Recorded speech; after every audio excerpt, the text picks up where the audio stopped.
For serious YouTubers, save time and money with TubeBuddy, the premier tool used at geekoutdoors.com. Get more done today by checking out the affiliate link in the description area below.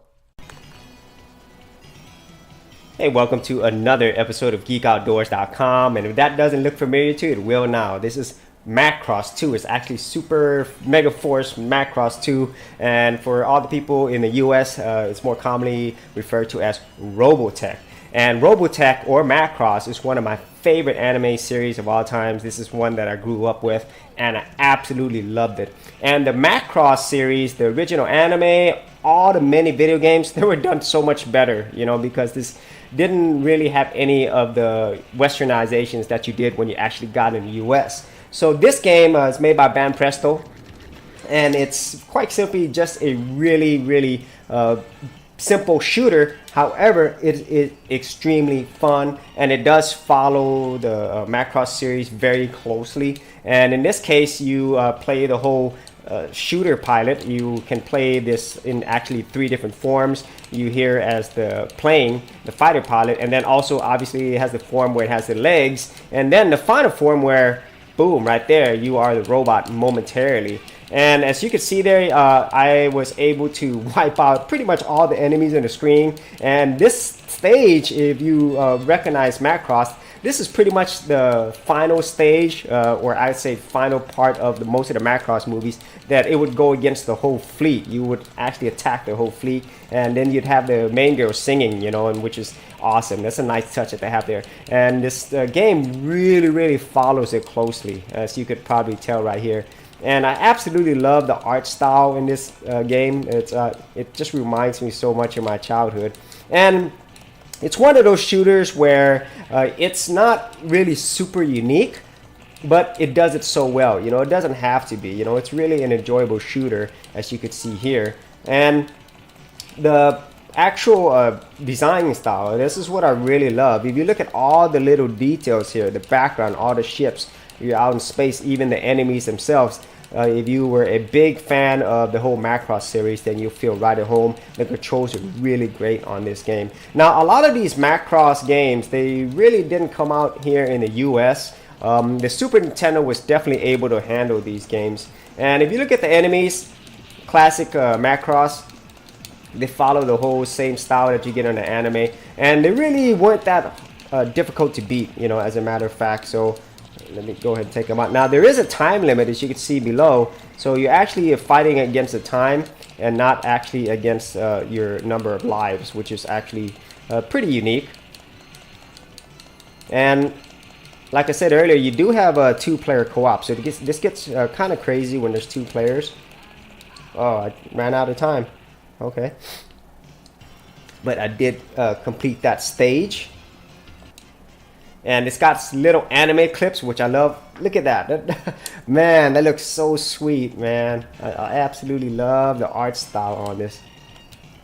And when I was a kid, when I first saw Robotech, oh, sweet. When I first saw Robotech, I was absolutely blown away. I was just like, whoa, what is this? And, you know, at the time, in the 80s, when Japanimation came out to the US, it obviously was westernized. Seeing Transformers for the first time, seeing Robotech for the first time, Thundercats, GoBots, all of these things, you're just like, wow, this is so awesome. Voltron. And this really brings me back to my childhood.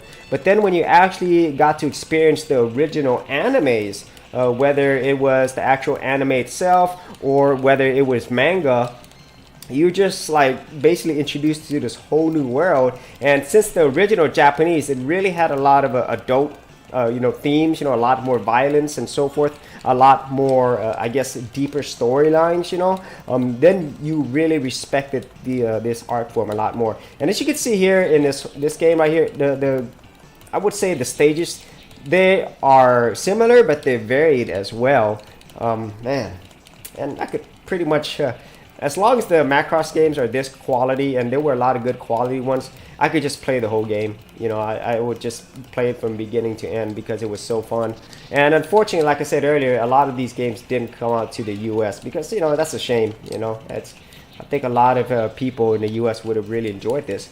And at the time that this came out in 1993, shooters were really, really popular. They've been popular since the 80s, but the 90s, I think, were the quote-unquote golden age of shooters. I probably mention that so many times every time I do a shooter review, but it's true. Yeah, it's cool. And as you can see, like, the enemy's not too difficult. It just really, they are really not. They're not too difficult. Whoa. This would have been a really cool boss. Whoa.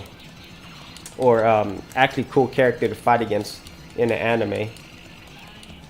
Oh man, I couldn't beat him. Yes, I will continue.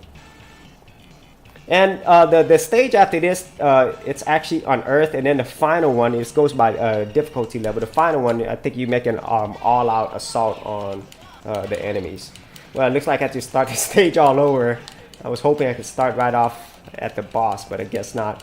So that is a Super Mega Force Macross 2, if I'm not mistaken. That's the title. A really, really fun game for a really beloved series. If you had any thoughts on the Macross games, whether they were on the Super Nintendo, Arcade, Genesis, whatever system that you had, or even if you wanted to leave some comments about the anime itself, leave them in the comments area below. And as always, if you did get a lot of value out of these videos, leave a like and subscribe. And if you wanted to support my channel further, you could do that at patreon.com/geekoutdoors. Thanks for watching. I'll see you on another episode. Thanks for checking out this episode. And as always, if you like these videos, be sure to click on the subscribe button. And for full written content, audio content, and additional geek stuff, head over to geekoutdoors.com, and I'll see you outdoors on the very next episode.